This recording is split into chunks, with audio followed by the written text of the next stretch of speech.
Hello, I'm IBXToycat, and just curious if someone can provide some insight, but why the hell will this take 10 months until full release? We've had mods that completely changed the game even more than what this will do that didn't take nearly as long to make. How are modders faster at making content than the actual company with paid employees? This is a good question, Gary Clark.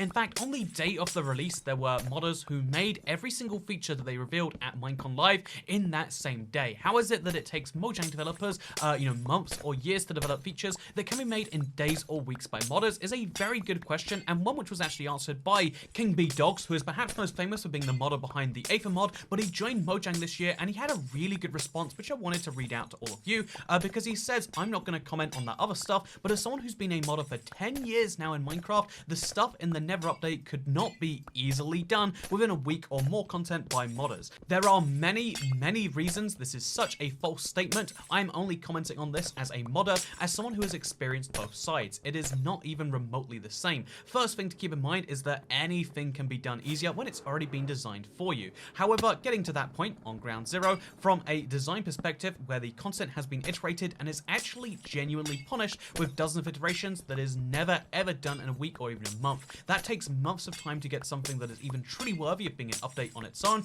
but on a tech level, modders only have to concern themselves with making a mod in Java that can be very bug prone with little consequences.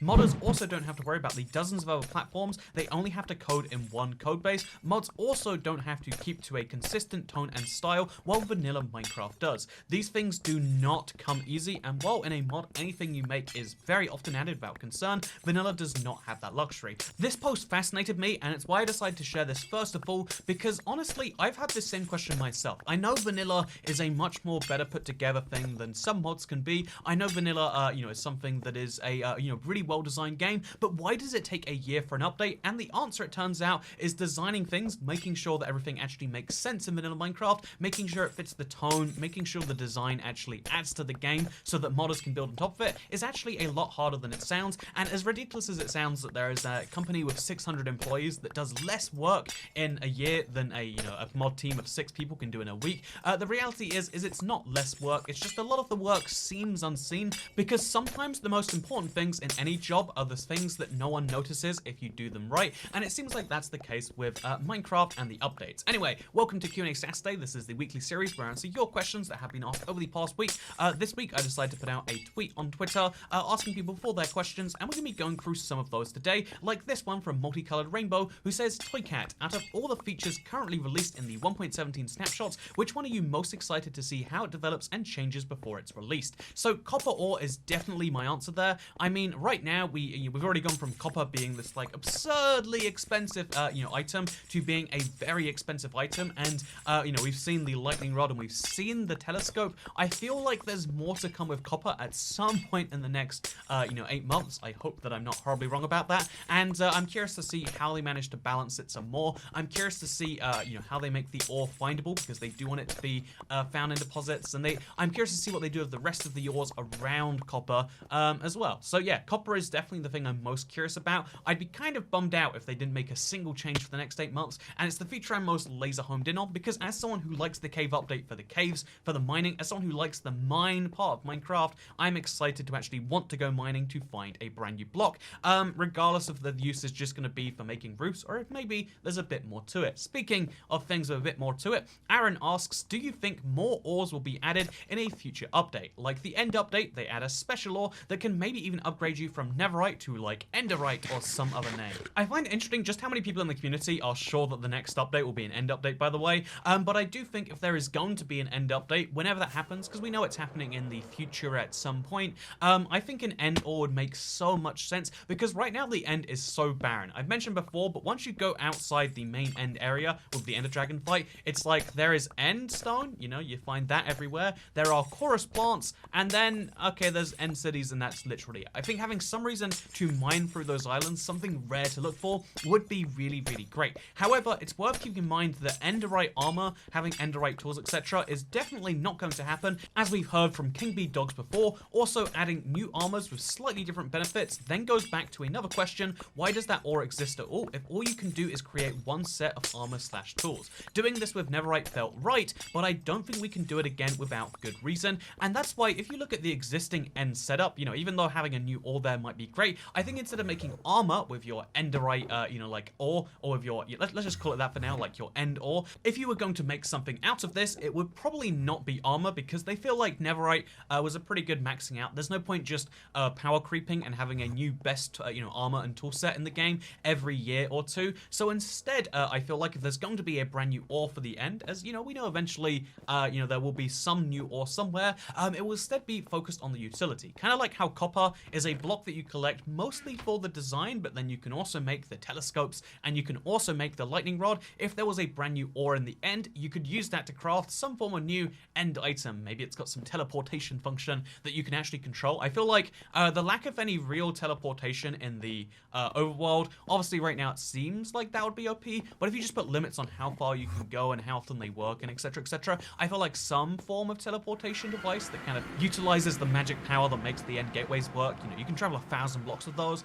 I'd love to see something like that. I think some form of mass travel that doesn't involve going in and out of the nether, or some alternative to it would be really fun. But I think if there is going to be some new armor at all, I don't think it's going to be better than netherite. I think netherite's going to stick as the best armor set in the game. Instead, think about the end and how many items it gives that are just weird and wacky. Think about the elytra and how that allows you to fly. It's useful, but it's much less armoring than a diamond chestplate. So imagine instead of getting boots, you could get some like socks or something, and they make no noise when you go past sculpt sensors, and also no players can hear you, so it's like the stealth option. But you know what, when you get those socks in water, they get wet, and then you lose some armor to represent the fact that having wet socks is the worst feeling in the world. Is there anything worse? I mean, I look at the genocide in Rwanda and I go, I don't think I can say that actually. Anyway, that said, let's move to the next question here, which comes in from Danielle, who says, you mentioned that you like to listen to podcasts while you work on Minecraft projects. What are some of them? Or at the very least, what genre are they? Comedy, mystery, fantasy, non-fiction, etc. So most of the podcasts that I listen to are actually, I guess let's call it like non-fiction or comedy, like somewhere in, like basically it's the people having a conversation. And it blew my mind when I first learned that there were podcasts that are like murder mysteries. There are podcasts that are like adventure tales that come out every week. That's really weird to me because I like it as like a, oh yeah, it's like having a conversation with friends, except you're doing none of the work. People are doing the heavy lifting. You know, that's what some people like to listen to my videos as. Like I use YouTube videos as the podcast, air quotes, sometime, and that's how I assumed everyone did it. It blew my mind when it wasn't that way. So I just want to say, you know, if you have a really good podcast in a genre other than that and you want to recommend it, I'm not going to take your recommendations because we all know I don't take those and I actively try not to do the things that I'm recommended with. However, what I would like to mention is the other thing that I wanted to get into is maybe audiobooks, because it seems like that would be the same kind of vibe and you're kind of like reading your way through some fantasy literature or, you know, just learning about some important subjects. There are some books that I really like reading, but I just can't focus on more than a few pages at a time. Maybe if I was working on my sugarcane farm while I listen to like, I don't know, Thinking Fast and Slow as a book that I'm like a third of the way into and just can't bring myself to read anymore of, maybe I'd do a better job of that. So yeah, give me your recommendations, except don't really, because I'm going to ignore them. Speaking of things I'm going to ignore, let's go into this next question from Noam, who says, do you think we'll ever get custom superflats on Bedrock? And let me tell you, Mojang has done a great job at ignoring our requests here. 3 years ago, they said, oh yeah, when Console Edition migrates over to Bedrock, every single feature should be there, if not at launch, shortly after launch. And you know what? 3.5 years does not seem like shortly after launch to me. The Console Editions have all been discontinued, and the custom superflats are just still not on Bedrock. Why is that the case? Well, you see, it's hard, okay? And honestly, I want to give them a pass here. Like, my instinct in my head is that the reason they're not doing custom superflats is because the business people at Microsoft say, hey, we sell custom maps on the store. If we allow people to make their own fun custom content, where's that going to take from? Is it going to get more people playing the game and wanting to buy maps, or is it going to do fewer?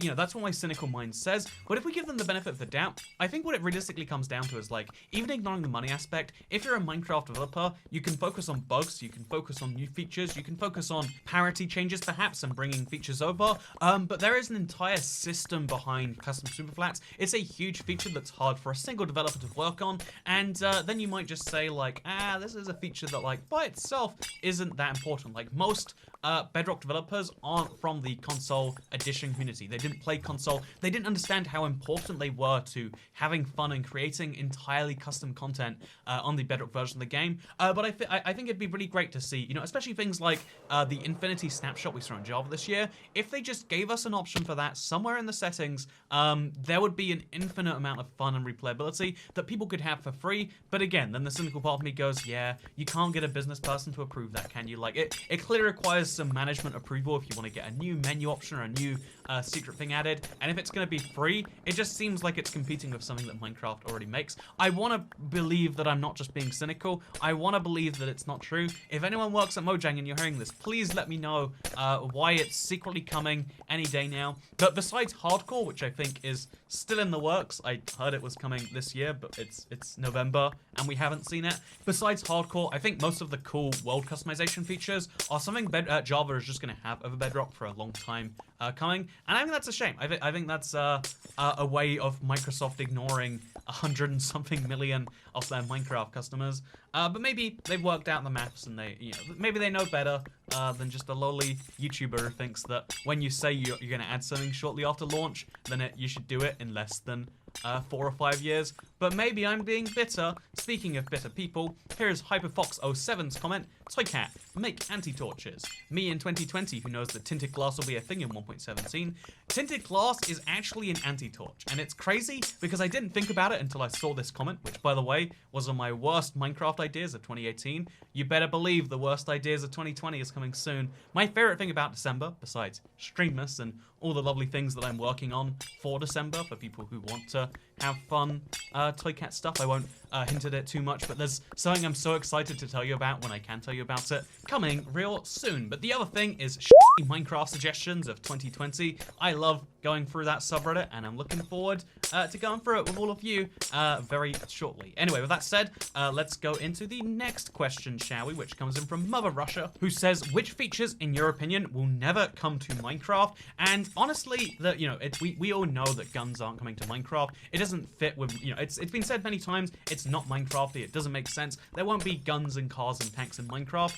However, in theory, you know, in the next 10, 20, 30, 40 years, maybe Minecraft changes and they think, yeah, we'll add guns, but we'll like put it behind an 18+ filter. You could see a world where guns in Minecraft could happen, even if it's a very small world. However, the one thing that they will never add, because they said as a company they wouldn't, and, you know, they really intend to stick to it, like, if they're not adding the features they said they would, then it's hard to imagine that add features they said they wouldn't, is definitely going to be the mobs from the first ever mob vote. Mob A, Mob C, and Mob D, if I'm not mistaken. If you look at those, they're all not coming to Minecraft. Never will we get a Mega Blaze or a squid thing under the ocean. I still don't actually understand that one. But the most important one to me was Mob C, the mob that could eat up your enchanted gear. Obviously now we have a way to get that without that mob, but it would have been fascinating, and it's really cool in my opinion that Jeb actually was speaking about that mob and how it would have been designed, because you know, someone says they literally disenchant gear, possibly disenchanting your gear when they're attacking you. And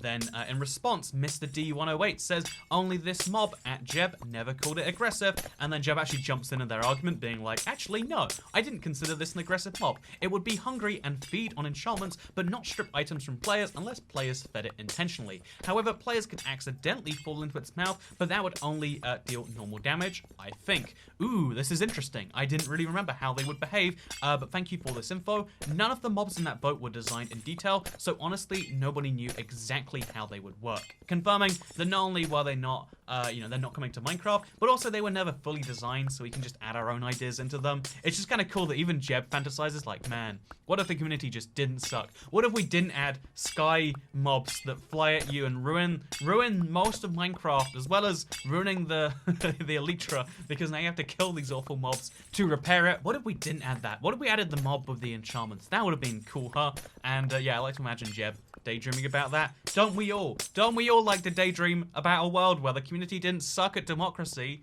Wow. You know what?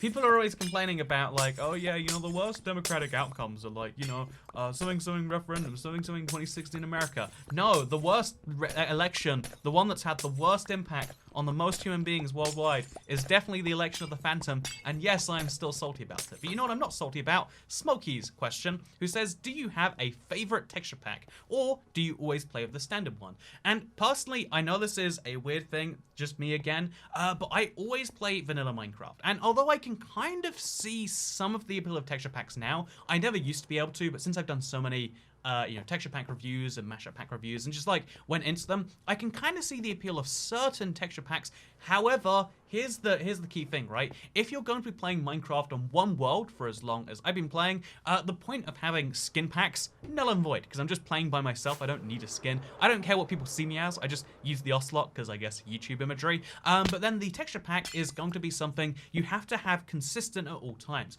No matter how good a texture pack is, unless it is a vanilla style texture pack, some of my builds are going to look much worse in that texture pack than they will in default. And if I build something in that texture pack, some of those builds are going to look worse in default than they will in that texture pack. If you put texture packs on your world, you're just intentionally ruining certain builds. And even from that aside, I just find it be simpler to have like Minecraft look all the same. Like I never look at Call of Duty and go, you know what, why isn't there a texture pack for this? Why can't I play with a green sky? Or why can't I play all these maps but it's like nighttime or something? I never look at Super Mario 64 and go, oh, I really hate that Mario's red. Why can't I play with Mario in green? Like people, again, lots of people like this, so I can't criticize it too much, but I just don't get the huge appeal of non-vanilla texture packs, unless they're like the super HD ones and you want Minecraft to look amazing. But even then, it's a voxel-based game. It never looks great. It just looks mildly better. Minecraft is not a game that is about the visuals. It's about the game behind it. It's about no one telling you what you can and cannot do. And I've always liked that, and I know I'm weird, and if you like texture packs, I don't hate you for it, but you know what, actually I do hate you for it. Anyway, with that said, I hope you enjoyed this video. I want to just quickly give a heads up that the stream that was going to happen tonight couldn't. My internet was just giving me 0 upload, which was very weird. Like, I could still browse the internet, but I was getting 0 frames up to YouTube. Very weird thing, but it should be fixed now. And so tomorrow, I'm doing some speedrunning attempt, trying to beat Minecraft in as little time as possible. I hope you enjoyed this video, because I'm gonna see you in the next one. Unless I die in a car crash before then. That'd be sad, right? You wouldn't even know. I just would stop uploading videos. But that's not gonna happen, because I am locked inside my house, because I'm on day 3 of my 14-day international arrivals isolation in the UK. It's going well so far, but I'll see you on day 4, and let's hope I haven't drove into insanity by then. Also, yeah, got something really exciting I can't talk about yet, but I want to talk about it, and I can't wait till I can.